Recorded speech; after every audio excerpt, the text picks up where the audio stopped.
Hello guides, আজকে বৃষ্টি হয়েছে, সেই কারণে আমি আজকে ইলিশ মাছ ভাজা আর চিংড়ি মাছ আর সব অন্য মাছ দিয়ে ঝাল আর ভাত। তার জন্য আমি হাঁড়িতে জল গরম বসিয়ে দিয়েছি, এই কড়া গরম করতে দিয়েছি। চালটাকে ধুয়ে নেব, তার জন্য চালে জল দিচ্ছি। চালটা ভালো করে ধুয়ে নিতে হবে, দুবার করে চালটা ধুলে পরিষ্কার হবে। সেই কারণে আমি চালটাকে একটু বেশ ভালো করে ধুয়ে নিচ্ছি।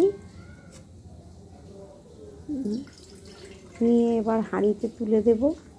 অনেক দিন রান্নার ভিডিও ছাড়া হয়নি, আজকে আমি এই বৃষ্টি ঠান্ডা ঠান্ডা ওয়েদারে তাই একটু ইচ্ছা করলো, সেই কারণে আমি ভিডিওটা আপনাদের সঙ্গে শেয়ার করলাম। চাল ধোয়া জলটাকে আমি একটা জায়গায় রেখে দিয়েছি। এই চাল ধোয়া জল কিন্তু খুব গাছের পক্ষে উপকার, গাছে দিলে গাছ সতেজ থাকে আর সারেরও কাজ করে। জল গরম হয়ে গেছে, আমি এবার চালটা তুলে দেবো, দিয়ে এবারে ঢাকনা দিয়ে দেব। কড়া গরম হয়ে গেছে, এবারে এতে আমি সর্ষের তেল ঢেলে দেব।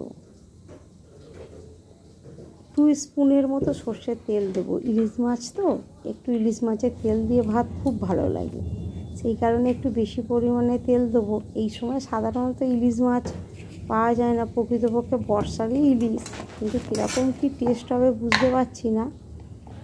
ইলিশ মাছ এবার কড়া গরম হয়ে গেছে, তেলও গরম হয়ে গেছে। এক এক করে মাছ ছেড়ে দেব।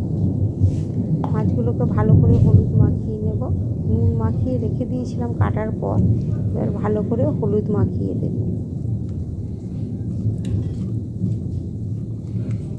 হলুদ মাখানো হয়ে গেছে, এবারে মাছের দেখছি ডিমও হয়েছে।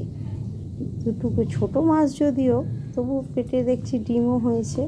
আমি সব একসঙ্গেই ভেজে নেব। এবার কড়া গরম হয়ে গেছে, একটু খুন্তি দিয়ে কড়ার তেলটাকে চারিধার করে নিয়ে এবারে আমি মাছ এক এক করে ছেড়ে দেব।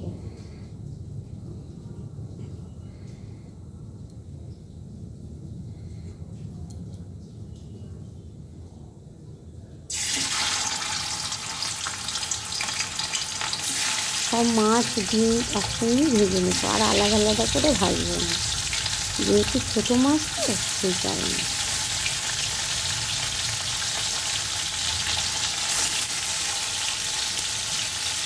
মাছ ডিম সব কড়াতে দিয়ে দেবো, দিয়ে ডিমটাকে একটু গ্যাসের কমিয়ে দেবো, মানে খুব হাই ফ্লেভারে রাখবো না। এবারে মাছ ভাজা হয়ে গেছে, এবার উল্টে দেবো মাছগুলোকে।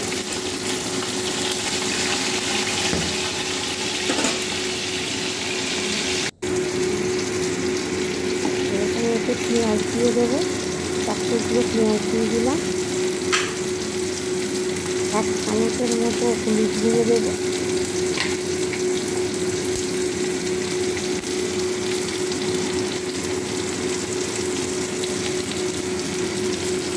আর 1.5 চামচ, ছোট্ট চামচে 1.5 চামচ লঙ্কার গুঁড়ো দেবো।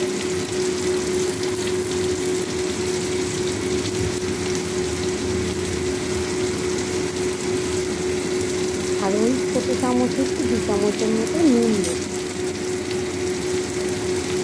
যেহেতু মাছ ভাজাটা হয়ে গেছে, তো ওটা একসঙ্গেই মানে পেঁয়াজ দিয়ে নুন 1 চামচ আর 1 চামচ, ছোট্ট চামচ তো সেই কারণে তার পরিমাণ মতো আপনারা নুন দিয়ে দেবেন।